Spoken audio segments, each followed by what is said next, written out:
Colin Powell once said, "There are no secrets to success. It's the result of preparation, hard work, and learning from failure." And we couldn't agree more. This is Unleash the Champ Leadership Podcast. Unleash the Champ Leadership Podcast. We'll talk to people from all walks of life and pick their brains about their journey, the process, and the ups and downs to becoming successful. You want inspiration and motivation? It all starts here. This is the Unleash the Champ Leadership Podcast. And now your host, Kyle Sullivan. What's going on, champions? Welcome to another episode of Unleash the Champ Leadership Podcast. Today, our guest is Danielle Maur. She's a former corporate director from a $4 billion company, proven track record of building successful 6- and 8-figure businesses, programs for 1.9 million members. Come on now. Danielle was dealt a challenging blow that we're going to hear about today when a stroke left her life-altering consequences, including loss of vision, speech, memory, and confidence. But it didn't stop there. Determined to fight for her life and regain control, Danielle spent 3+ years building her health, mindset, and career. She's now a founding member of a company. She's emerged from this difficult period as an implementation coach. I mean, come on now. Who doesn't need to implement more in their life? Eager to use her experience to serve women and help them achieve their business goals. Danielle, thank you so much for coming on the show today. Thank you, Kyle. It's an honor to be here with you. Absolutely. Hey, I'm pumped for this. We've done some things together. We were in a competition. We met through speaking, and I heard this talk that your kind of signature talk, if you will, it's powerful. And in that, there's a line that made me go, okay, somehow, some way, we got to get it on the show. And it's when you said, I was dead at 49 and unstoppable at 53. I'm like, hold up. We got to hear more about this. Our audience needs to hear. Man, tell us about that. Jump off from there. And man, what was that like? Yeah. She woke up in a hospital room. And when I woke up, I'd lost my eyesight, completely lost my eyesight, to the point that in order for me to get from one place to the other, I had to crawl on the floor like a child. I was so terrified. I was so confused. But it wasn't just my eyesight that was gone. It was my vision. It was my speech. And it was my memory. I felt so trapped inside my body, and I just didn't know how to come out and communicate. Thought I was doing good, but I really wasn't. And the unbelievable part about all of that is I didn't really know what happened to me, and it happened like this, in the snap of the moment. It was like I was walking around one day feeling absolutely fine. And then I woke up and I'm in a hospital room, complete confusion. And I was surrounded by doctors who came rushing into the room to tell me what exactly had happened to me and the fact that I had been in a 26-hour coma. I had no idea I was in a coma. I thought that I was just getting out of the bath, and then I woke up and like, wow, how did I get here? And they told me that I would never get better. That what had happened to me due to the loss of oxygen was I have a bunch of dead brain cells. And I was going to be disabled. And this is how I was going to be for the rest of my life. And I'll never forget that moment, that fear. They even told me that there was a possibility because 3 out of 5 people had a stroke or have another one. This is kind of like the first tremor of an earthquake, and I was going to go. So I just needed to lay there. And I'm like, do you not know me? Like, I don't lay anywhere. Like I'm a go-go girl, right? And knowing the fear in my husband's voice, my daughter's voice, I sat there knowing that Grim Reaper was right there in that room, and I begged for my life from God, not him. And I knew that I was not utilizing all of my skills and my talents for what I was really meant to do. And I promised on that day, if you saved me, if you showed me the way, if you allowed me to get back to who I once was, I would give this gift to others. I would be relentless. I would never stop. And that meant that I had to make a decision right there. And I decided to believe in me. Going against everything we've all been taught. How many times, Kyle, have you been told, oh, you got to listen to the doctors. They're trained. They know. But not one of them had had a stroke. Not one of them had studied the brain. All they knew was what was in the book. But I knew what I felt, and I knew what was inside of me, and I knew they didn't know me. So I fired every single one of them. Come on. And I took on uncertainty. Yeah. So go ahead, Kyle. where does that belief come from? Like, what anchored you? What was that belief that you felt that made you have the courage to fire your doctors, to defy the odds, to, hey, I know what the book has told y'all, but I believe something different. What is that belief? It's something so deep that exists. I truly believe in every single one of us, because I know that, the majority of your audience has never had a stroke, and maybe they don't know anybody who has had a stroke. We've all had adversity. We've all gone through it and come out the other side, and you're still alive, right? There's something inside of us that only we know. And if we can just tap into that and believe it and trust ourselves, that's what takes you to the other side.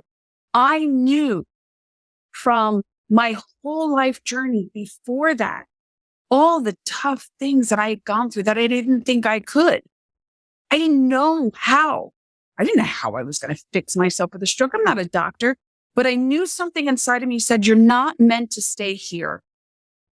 You're not meant to stay in the same spot. You are meant for more. But the question you need to ask yourself is, are you willing to go get it? Are you willing to take the second chance and do something with it? And the answer for me was very clear. Yes, I am. No matter what that means. And I'm telling you that I went against the grain. Everybody told me not to do it, but I did it.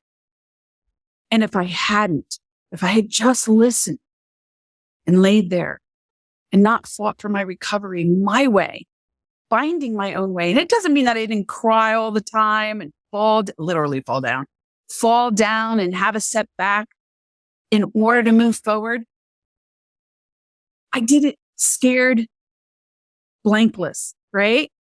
I did it uncomfortable. I did it without knowing the how. I followed my intuition because that deep core that I knew better. I knew what was right for me. I knew what I wanted. I was very clear on it. That clarity was right there. And I fought my way back. And I know every single person has that within themselves to do it. Yeah, we do.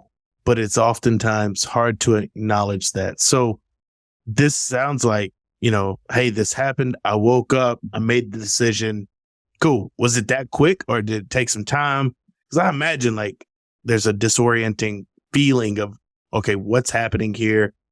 How was that time frame between, okay, this happened, I woke up, I'm doing all this stuff.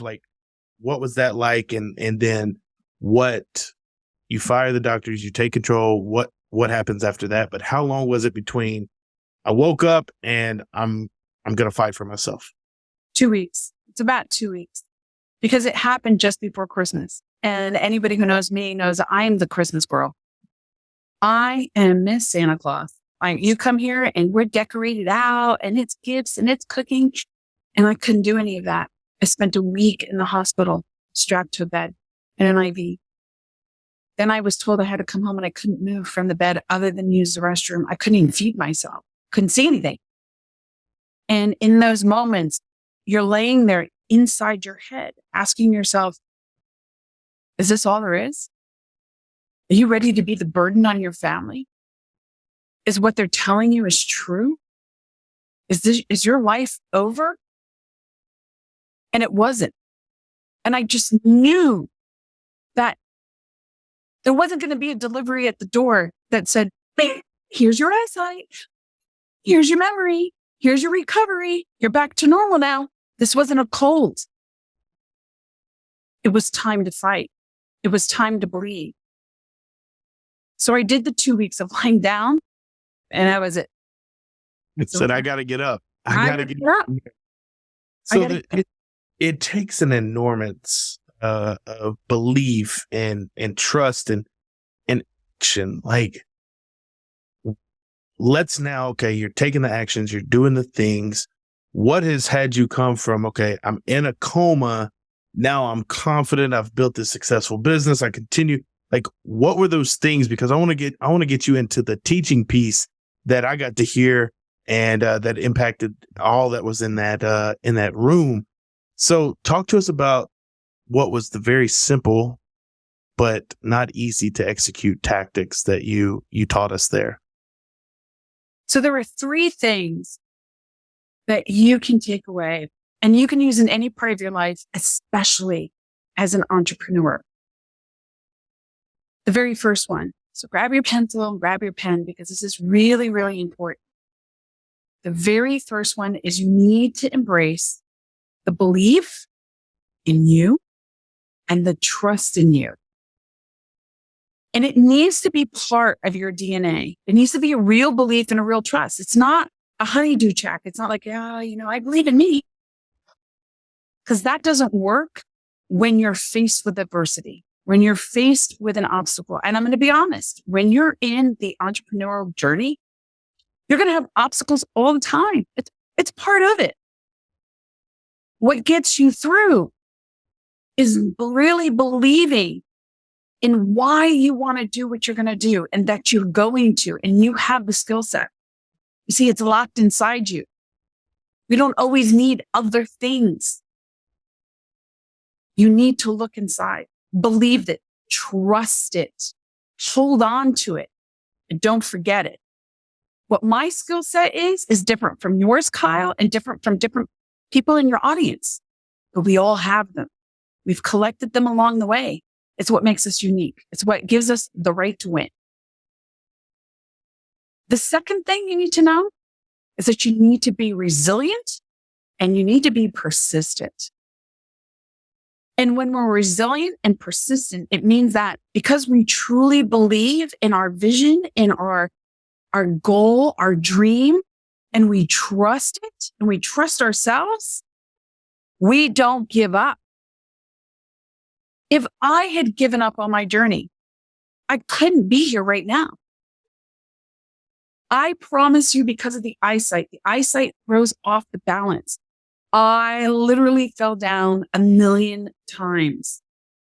I fell downstairs. I fell down the front yard. I fell down at my daughter's graduation. I used to roll down hills. But you know what? For the 9 times that I fell down, I got up 1,000,000 times. That's persistence. In business, when I made a plan to go convert a sale, run an event, get a lead, earn money, if it didn't pan out the way that I wanted to do, even as I was building 8-figure businesses, I didn't give up. You see, I have an incredible mentor. His name is Dean Graziosi, and he always reminds me that sometimes as an athlete, and my husband's a professional athlete, when we are running the race, we get tired. We lose that persistence. We lose that resilience. We lose that trust and that belief. And we sit down, and when the fog clears off the field, you realize that you were this far from getting it. You never know when it's going to happen, but you do have to trust. So you need to have persistence. You need to push through the things that terrify you, the things that you don't know, because it will reveal itself to you. And the third thing that's even more important than the other two, because the other two don't work without it at all, you have to take action. That sounds so simple, but do you know how many people go into a complete state of learning and absorbing and never take action? It's always, but, when I, if I, forget the but syndrome. Forget having the when if. And I'll do that when I. And when this happens, no, the time is now. The action doesn't have to be this gigantic action. Just needs to be a small step, a step forward, a step towards the goal. Even if it's the wrong step, you will learn as you go. You don't know what something's going to be, and you don't know how to get better, and you don't know how to deliver something until you're actually doing it. We spend so much time trying to learn all about it that we never actually get to do the thing. That's the difference between a wannapreneur and an entrepreneur. And when I say that, people say, oh my goodness, that's so negative. Why would you say something like that? And here's the deal. Every single entrepreneur in the world, even the ones you look up to, the Warren Buffett, the Sir Richard Branson, the Tony Robbins, the Dean Graziosi, they were all a wannapreneur at one point. But unfortunately, not every wannapreneur is going to become an entrepreneur. Why? Because they don't do these 3 steps. You got to believe and trust. You have to have resilience and you have to persist. And you have to take action. Small action. If your biggest mentor, Kyle, who's the big guy in business that you look up to? What'd you say? Oh man, probably Ed Mylett or Grant Cardone. Okay, so let's choose Ed Mylett for a moment. We know his story. For those of you that don't, he came from a family that had substance abuse. If Ed had said, "Or like leaving myself," oh, but when, what if, and he didn't take action, he could not be the Ed Mylett we see today. Neither could the Tony Robbins. Neither could the Warren Buffett. So who can you be? Who will you become? Because you just do the 3. That is the difference between never achieving your goals and your dreams and just sitting there thinking about it for the one day. The one day is now. That's right. One of the things that I've loved, I've heard Dean say quite a bit is like, don't wait for the perfect moment. Take the moment and make it perfect. That's right. There is no such thing as perfection. And I am no better example than that because I will still pronounce my words wrong due to the stroke. So what I say is don't wait to be perfect. Instead, give yourself permission to be imperfectly perfect. That's right. Imperfectly perfect. Yeah. No one cares. No one cares as long as the outcome and the result is there. And the thing is, we will care exponentially more than everybody else around us. Mm-hmm. They're looking at what we're saying and how it's impacting them. We're focused on, oh my gosh, is this right? Is this right? Is this right? Just put it out there. Get involved in the process of it. Like you said, embrace, be persistent, take action. I'm a huge believer in all of those things too. How did you help yourself and how do you help others when it's going, okay, Danielle, we're good with this. Like we co-signed this. It's great. I believe in it. This was awesome. It's impactful. But like, man, I'm fearful sometimes. I doubt sometimes. Feel uncomfortable sometimes. I have uncertainty. We've heard your story, how you've got this like enormous amount of resolve about yourself. And you've pushed through, you've done the things that you teach. You're a practitioner of what you are teaching others. Like, how do we navigate that? And what encouragement did you have to give yourself? As well as what do you give others now when they feel those same things?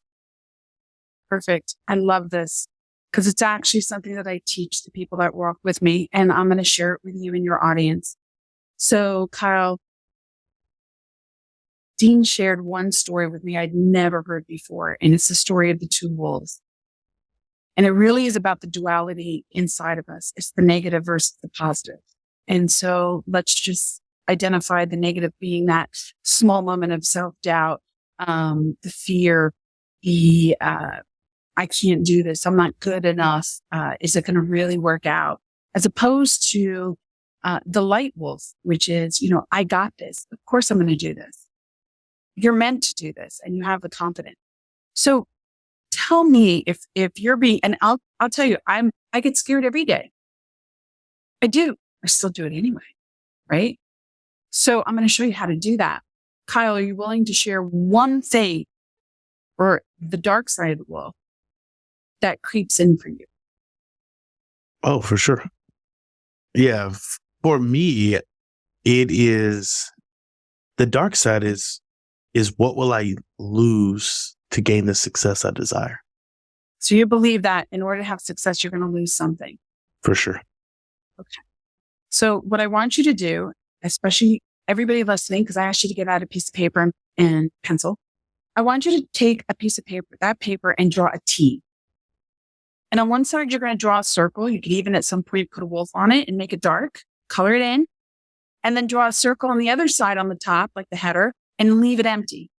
So the circle that we colored in, that's the negative side. And then the other side is the light side. So Kyle, I want you to write that one thing down on the dark side. Because we're just going to pick one thing for the exercise because all of you can go through it for all the things that you think. You would write down all of those thoughts that are holding you back, those little things, because they're always going to be there. Let's be honest. And on the other side, I want you to reverse them. So Kyle, if in order to be successful, you're going to lose something, what could you say to yourself, or what's the opposite of that for you? I must push into it because of the impact that is on the other side of that. So that's the dichotomy of like, who do I have to become to get the success I desire? But what impact is waiting on the other side of that becoming? Okay. So, well, also, what if in success you didn't have to lose any? You didn't want to.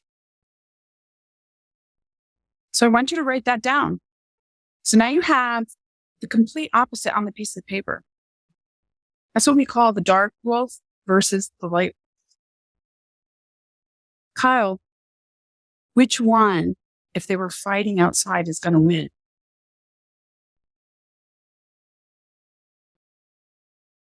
And most likely the one that has the hope and belief and possibility instead of the woe is me and the negative. You know which one wins? The one you feed. Yeah, come on. Okay. So with that knowledge, you have the power to feed which side you want. It's what we say to ourselves. So what I want you to do is to finish that lesson later. I want you to write down all the things, the negative things. Be really honest with yourself because this is for you. It's not for me. And then reverse it on the other side. And I want you to make a couple copies of that. And I want you to put it when you brush your teeth in the morning. And every morning when you get up and you're brushing your teeth, I want you to look up at that list and I want you to ask yourself one question. Which wolf will you feed today? It's a choice. Then I want you to take your phone and I want you to put reminders in your phone throughout the day. And when you can set, it doesn't matter if you're Android or Apple, you could put a word in there. What wolf am I feeding right now? And when you feel yourself go into the dark spot, because we can be pushed there into the fear, ask yourself, what wolf am I feeding right now? And who do I want to feed? And step forward. One step. Step forward. It is a choice. That's right. Choose to feed the one you want to grow. I love it. So as we land this plane, Danielle, this is now the listeners know why I wanted to have this conversation and for you to share what you shared at that event and just being able to have the belief and trust, the resilience and persistence and take action. This aligns so greatly with what we have in the content and the lessons that we learn here, because I believe that we need to be reminded more than we need to be taught. And so you did both of those today. So thank you so much for that. Where can people find you online and where can they reach out to you? Simple. You can go to daniellemaur.com and find me there. Perfect. We'll link that in the show notes. And man, Danielle, we got one more question for you. So at Unleash the Champ Leadership Podcast, we want to know, what does it mean to be a champion to you? Champions are not born. They are made. And you make yourself every single day that you put your feet on the floor. But you got to know what you want to win, and you got to know why you want to win it. That's it. Done and done. Feed the wolf that you want to grow. Be a champion, not a chump. Come on now. Danielle, thank you so much for being on the show today. Thank you very much, Kyle. And thank you to everyone that's listening and following you. You're amazing. I enjoyed meeting you. You're a blessing to have in my life. Oh, I feel this exact same way. Thanks so much. You've been listening to the Unleash the Champ Leadership Podcast. Our passion is to talk to successful people and hear all about their journey and what it took to get there. We hope you've enjoyed the show. Make sure to like, rate, and review. We'll be back soon. But in the meantime, hit up the website at unleashthechamp.com. Find us on Instagram at Kyle J. Sullivan and hit up that Facebook page at Unleash the Champ. Remember, if you can't fly, then run. If you can't run, then walk. If you can't walk, then crawl. But by all means, keep moving.